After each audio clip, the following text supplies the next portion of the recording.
Hello everyone, before we start, make sure to like and subscribe to the channel and leave a comment with where you're from and what time you're watching. That way YouTube will keep showing you stories just like this one. There's a place in America where the roads twist in on themselves, where the trees grow so close together that daylight feels like an unwelcome guest. Old maps don't name it, locals pretend it doesn't exist. But if you know where to look, if you're willing to go far enough off the highway, you'll find a sagging wooden house, its roof caved in, its porch sinking into the dirt.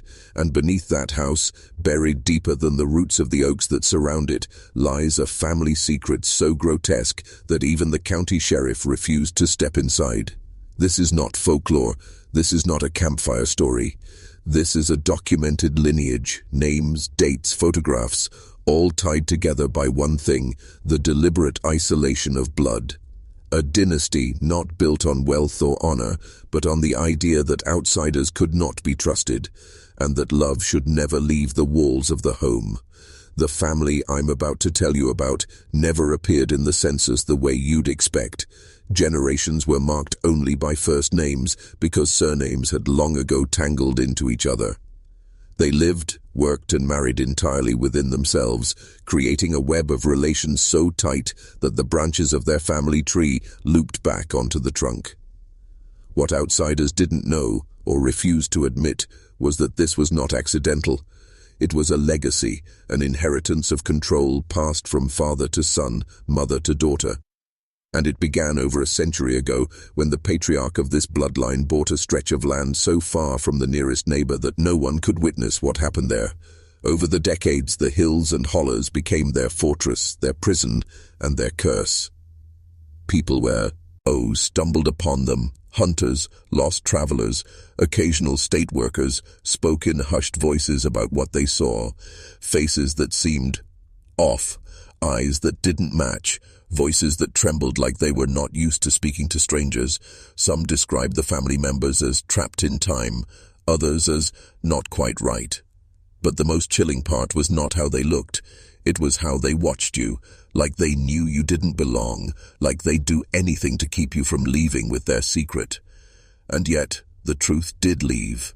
In fragments, in whispers, in photographs never meant to be seen. In the beginning, the story of this family was a local oddity, an unspoken rumor traded between old-timers at the gas station, always followed by a nervous glance toward the woods. People said the land was cursed, that anyone who married into that bloodline either disappeared or went mad. But the truth was darker than superstition. It was methodical. It was planned.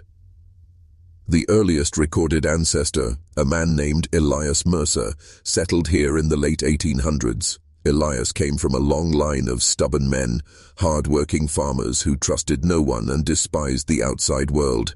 But Elias took that distrust to an extreme. He refused to let his children attend school, claiming the world out there would poison them. He taught them himself, reading from a Bible so worn the pages were nearly transparent, interpreting it in a way that reinforced his will. Outsiders are dangerous, and family must stay together.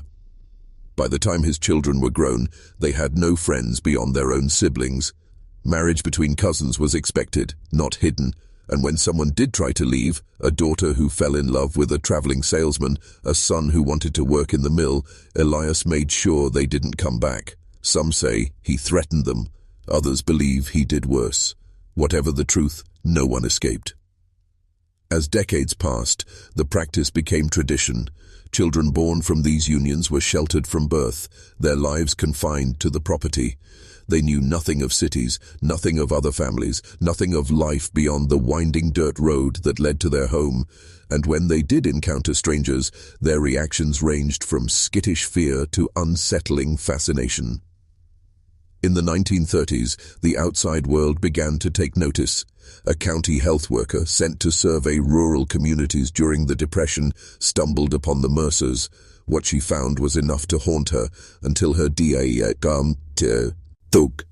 She described faces that bore the same jawline, the same crooked teeth, as though every person here was a faded copy of another. Her report was buried, dismissed by local authorities who wanted nothing to do with the shame it would bring. The Mercer land remained untouched.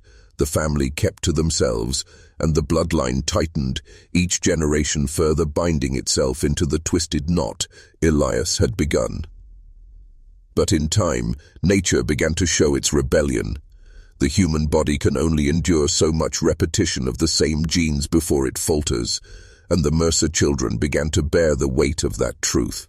The changes were subtle at first, slight speech delays, clumsiness, eyes that didn't quite align. In a place so isolated, these quirks were dismissed as nothing more than the way our folks are, but with each passing generation, the signs grew harder to ignore. By the 1950s, stories were slipping past the tree line. A traveling preacher, stopping in the area, claimed he'd seen children with twisted limbs and unusual facial structures. He tried to raise alarm, but the sheriff warned him to leave it alone. In these hills, minding your own business wasn't just advice, it was survival. The Mercers, however, didn't see themselves as cursed. In their eyes, this was the natural order. The world beyond their fences was chaotic and corrupt. Their way, keeping blood pure, was an act of preservation, not destruction. They spoke proudly of their line, tracing it back to Elias as though reciting scripture. Even the physical differences became part of their identity, proof they belonged. But behind the pride was suffering. Many Mercer children never saw adulthood. Those who did often battled illnesses no doctor ever diagnosed because no doctor was ever called. Births happened at home, deaths were buried on the property, and the outside world remained blissfully unaware or willfully blind. Then came the photographs. In 1961, a young man named Robert Kane, working as a surveyor for the state, wandered too far from his assigned area. He claimed to have been invited, if you could call it that, onto Mercer land by a man in tattered overalls. Robert brought his camera, thinking nothing of it. What he captured were images that decades later would become the most infamous visual record of inbreeding in rural America. Brothers and sisters whose features were hauntingly similar, whose gazes seemed to pierce through the lens. Robert turned the photos over to his supervisor, who promptly pocked them away, warning him never to return. But a copy was kept, hidden in a box in Robert's attic until his death. When the pictures surfaced years later, they caused a brief media stir before vanishing again, buried by disinterest and discomfort. By then, the Mercer property was in decline. The house sagged, the fields went wild, and fewer children were born. Outsiders assumed the family had simply faded away. But the truth was far more unsettling. The Mercers were still there. They had just gone deeper underground, becoming ghosts in their own land. It was in the 1980s that the Mercer name resurfaced, this time in a police report. A hiker had gone missing near the old logging trails that cut close to their property. Search teams combed the woods for days, but the only lead came from a shaken deputy who claimed he'd seen movement near the Mercer house. Pale faces watching from the darkness of the windows, vanishing the moment his flashlight hit the glass. The family, when questioned, denied knowing anything. Their speech was difficult to follow. Some members mumbled through half-formed words, others communicated in strange vocalizations and gestures. It was enough for the sheriff to drop the matter entirely.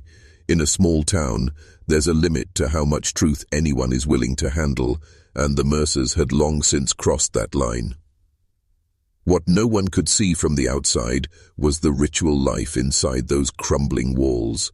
Meals were shared in silence, lit by a single oil lamp. Marriages, if you could call them that, were arranged not by love, but by blood proximity, ensuring the lineage looped back upon itself. Birthdays were rarely celebrated, but the anniversaries of deaths, especially Elias's, were marked with reverence.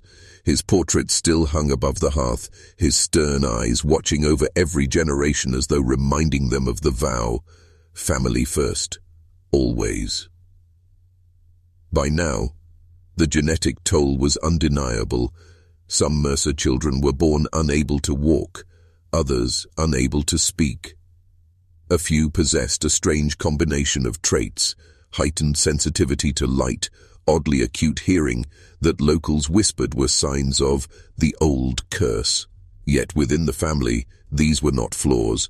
They were reminders of their unity, physical proof that they were different from the corrupted world outside. It was around this time that a journalist named Helen Pierce tried to investigate. She'd heard the rumors, seen one of Robert Kane's surviving photographs, and decided there was a story worth telling. She never made it past the gate. In her notes, later found in her desk, she described hearing voices from the trees and the distinct feeling of being watched by dozens of unseen eyes. Helen left the county the next morning, never to return, and yet she couldn't let it go. For the next decade, she quietly collected testimonies from anyone who'd had contact with the Mercers. Most spoke in whispers. Some refused to talk at all. A few admitted they'd seen things they could never forget. If you're still watching, you're already braver than most. Tell us in the comments, what would you have done if this was your bloodline? By the 1990s, the Mercer property had become a place of legend among the few who dared to whisper about it. Teenagers would drive out there at night, parking their trucks just far enough from the tree line to feel safe, daring each other to walk closer. Most turned back before they ever saw the house. Those who didn't often came away pale, claiming they'd heard strange cries in the distance, sounds that were neither human nor animal, but something caught in between. The few documented encounters from that decade paint a disturbing picture. A county social worker, dispatched after an anonymous call about a neglected child, returned visibly shaken. She described a girl of about 10 with pale, mottled skin, wide-set eyes, and a voice so faint it was almost a whisper. The child clung to an older woman, possibly her mother, possibly her aunt, though the social worker suspected they might be one and the same. When she tried to ask questions, the woman simply stared at her in silence, her expression unreadable. The case was quietly closed within weeks. Genetic degradation was no longer speculation. It was obvious. Many Mercers had visible deformities.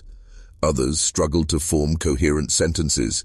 And yet, their numbers persisted, sustained by the closed loop of their own family. There were no outsiders left to dilute the bloodline, no marriages beyond the property. This was a self-contained world, existing entirely in the shadow of its own history. Around this time, one of Robert Kane's infamous photographs resurfaced in an underground magazine focused on rural decay. The image sparked a brief online discussion among amateur genealogists and armchair historians. Some insisted it was fake, staged for shock value. Others claimed it was the purest evidence of what happens when isolation turns inward. But before the conversation could grow, the photograph was taken down, and the magazine's editor refused to speak about it again. Local law enforcement continued to avoid the property. In small towns, survival often depends on knowing which doors to knock on and which to leave alone. The Mercer land had long been one of those doors. Rumor had it that one deputy, fresh to the force, tried to follow up on another missing hiker report in 1997. He came back hours later, white as chalk, refusing to speak about what he'd seen. He quit within the month. The Mercers were still there, the woods still hid them, but something was changing, something even they couldn't control. By the early 2000s, the Mercer legacy had shifted from whispered folklore to an uncomfortable reality for the few who still lived near the property. The older generation, those who'd been born before the full toll of the inbreeding showed, were dying off. What remained was a smaller, stranger group. Some were barely able to speak in recognizable words. Others moved with a slow, deliberate gait, as if their joints didn't bend the way they should. It was around this time that technology began to erode their anonymity. Satellite imagery, Google Earth, and online forums brought curious strangers closer than ever before. A blurry overhead image of the Mercer house began circulating online, sparking speculation and renewed interest. But anyone who tried to visit quickly learned the same thing locals had known for decades. These people did not want to be found. Hunters reported finding crude warning signs nailed to trees miles from the actual property line, symbols carved into wood, sometimes accompanied by animal skulls. One man claimed he heard movement in the brush following him for half a mile, the crunch of leaves always just behind his own footsteps. When he turned around, he saw nothing, but he left the woods and never went back. Genetic collapse was now undeniable. A leaked health department memo, never meant for public eyes, described multiple cases of severe congenital anomalies, extreme speech impairment, and suspected intellectual disability among members of the same extended family residing in rural, county name redacted. Though the report never used the Mercer name, the description of the location left little doubt. The memo ended with a chilling note: community intervention unlikely to succeed due to isolation, hostility toward outsiders, and multi-generational adherence to tradition. But the most unsettling development came from an amateur urban explorer named Daniel Hart. In 2008, Daniel posted a series of photographs online, claiming he'd reached the Mercer property by hiking through abandoned logging roads. The pictures showed collapsed barns, rusting farm equipment, and the remains of what might have been a schoolhouse. In the background of one image, barely visible through a broken window, was a pale face watching him. The eyes were wide, the mouth slightly open. And though the figure stood in shadow, the resemblance to the figures in Robert Kane's decades-old photographs was unmistakable. 2 days after posting the images, Daniel deleted everything. Friends later said he'd received messages warning him to stay away. He stopped talking about the Mercers entirely. And still, the family endured. Today, the Mercer name exists like a ghost, present but untouchable. The old house still stands, though now it leans so far to one side it looks ready to collapse. The land is overgrown. The fields return to wild, but subtle signs of life remain. Smoke curling from a chimney in winter, laundry strung between trees in summer, movement in the shadows when a vehicle dares to slow on the road. Those who claim to have seen the Mercers in recent years say they are fewer in number, but stranger than ever. Some appear ageless, their skin weathered but their bodies wiry and strong. Others seem broken by time, eyes clouded, limbs twisted, their voices reduced to murmurs and clicks. Outsiders still aren't welcome. If you get too close, you'll feel it. The stillness in the air, the way the woods seem to hold its breath. No official census will list them. No government file will admit they exist. And yet their presence lingers in the whispers of truck-stop diners, in the stories passed down by old hunters, in the warnings given to newcomers. Don't go down that road. Don't follow those trails. And if you hear someone calling your name in the dark, don't answer. The Mercer story is more than just a cautionary tale of isolation and bloodlines. It's a reminder of how easily history can be hidden, not in books or archives, but in the minds of those too afraid to speak. For over a century, they've lived beyond the reach of law, medicine, and modernity, shaping their world to fit the will of a man long buried in the soil beneath their feet. Whether they are victims of circumstance or architects of their own undoing is a question no one has dared to answer. But the truth is simple and haunting. They are still there. The road still winds into the trees, the gate still stands at the edge of the clearing, and beyond it lies America's darkest family. If you've watched this far, you've seen in what most people never will. Maybe you believe it, maybe you don't. But somewhere out there, deep in the quiet of those woods, the Mercers are watching, just as they always have, waiting for the day their secret is no longer a secret at all. Because some stories don't end. They just wait for the next person foolish enough to go looking.